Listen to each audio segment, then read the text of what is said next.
Horas con 36 minutos. Saludamos a uno de los expertos ecuatorianos de la COVID-19, el doctor Enrique Terán, médico e investigador, PhD en farmacología, profesor de la Universidad San Francisco de Quito. Doctor Terán, bienvenido. Quisiéramos nuevamente su visión sobre la COVID-19, que si bien ha atenuado sus efectos, son raros los casos que engendran gravedad o muerte, pero hay evidencias muy claras de que se ha convertido más bien en una enfermedad con presencia permanente, una enfermedad endémica en Ecuador. ¿Cuál es la situación? Muy buenos días, Gustavo, y a toda la audiencia que nos acompaña.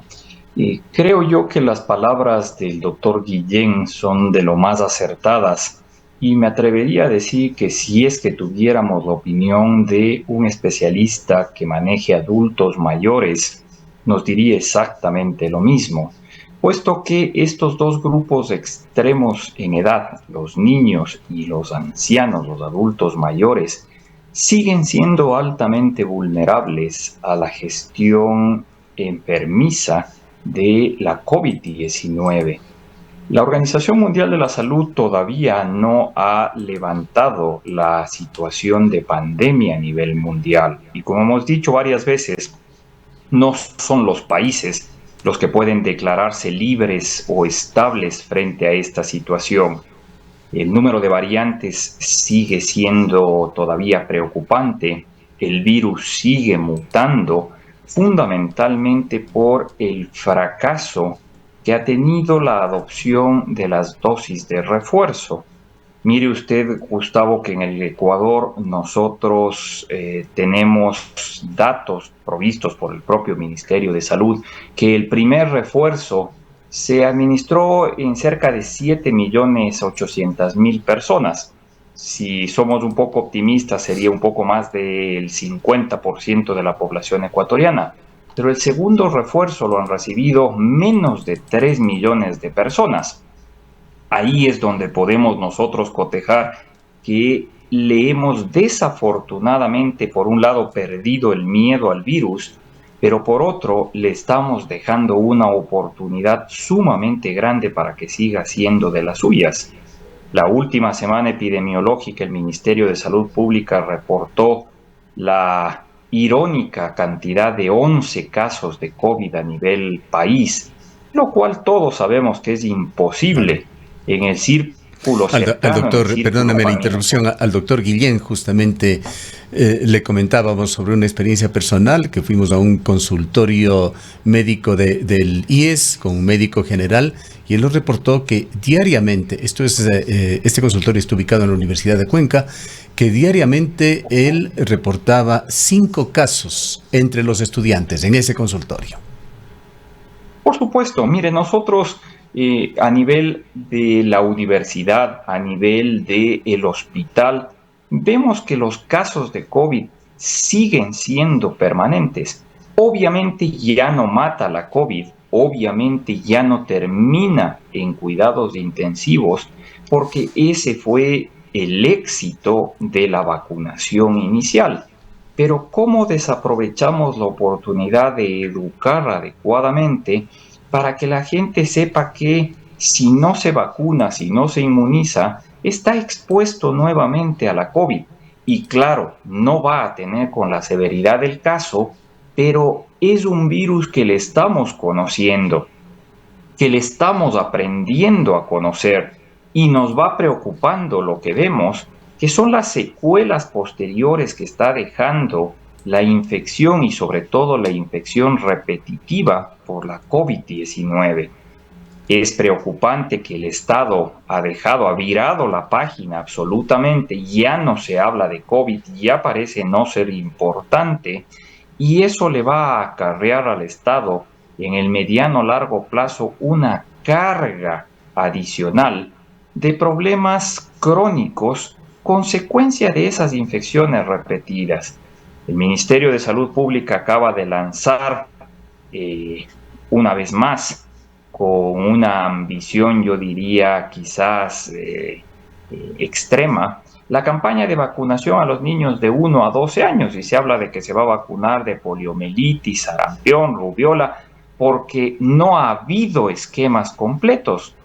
¿Por qué no se aprovecha esa campaña y se vacuna contra COVID Sí, a los eso entre niños? paréntesis también es muy preocupante y también lo tratamos con el doctor Guillén. Apenas 18% de la protección, de la población infantil está protegida contra esas enfermedades en Ecuador.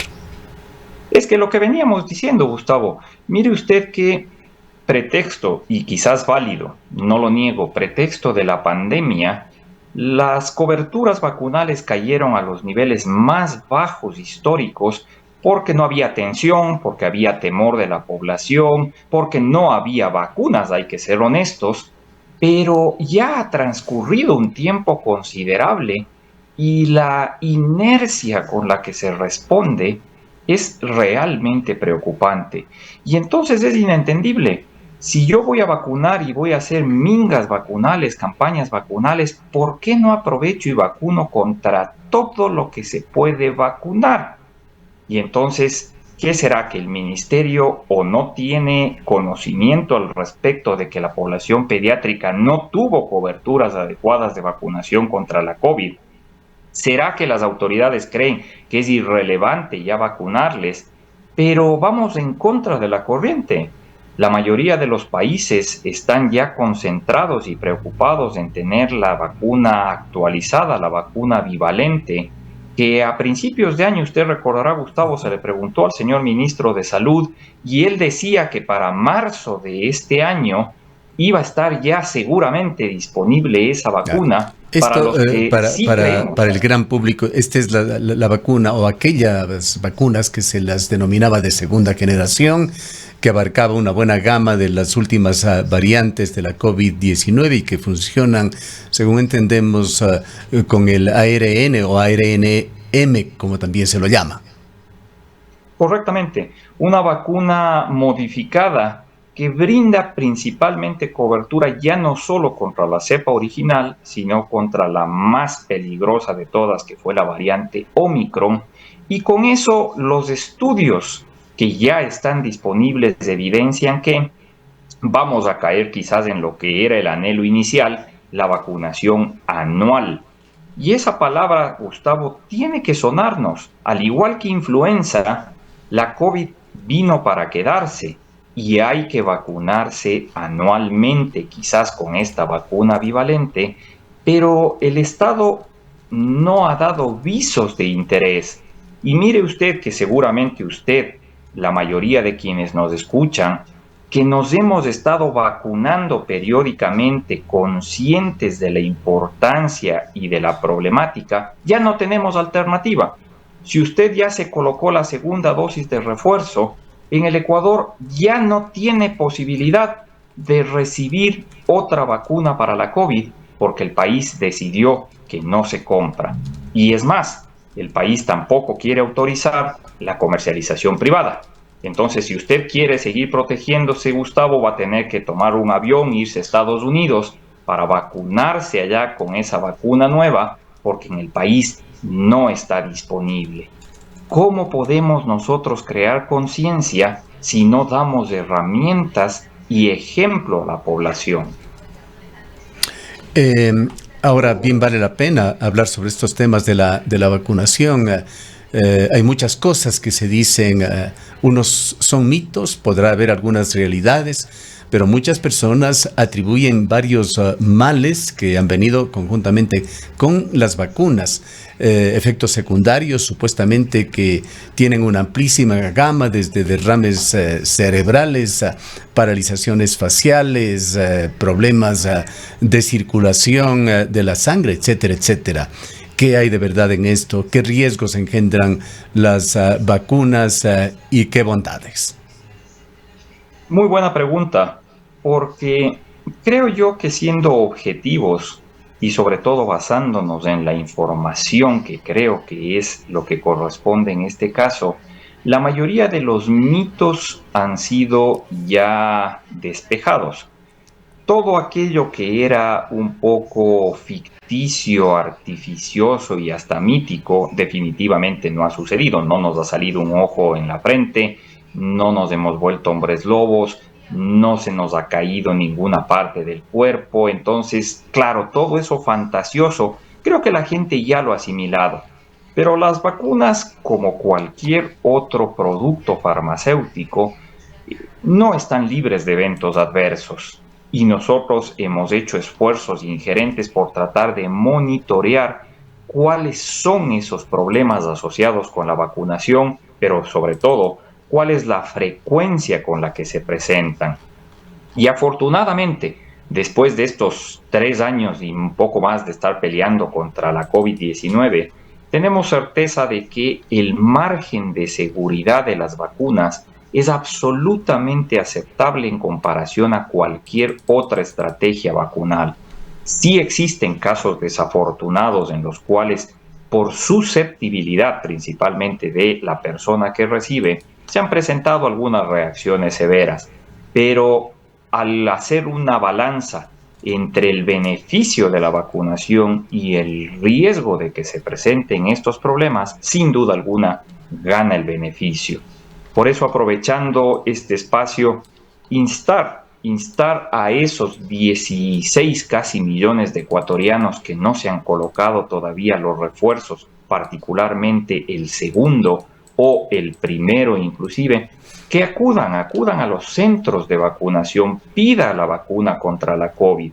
Usted prepárese, protéjase para que no le sorprenda nuevamente este virus y usted esté en riesgo inminente de desarrollar 3 problemas fundamentales.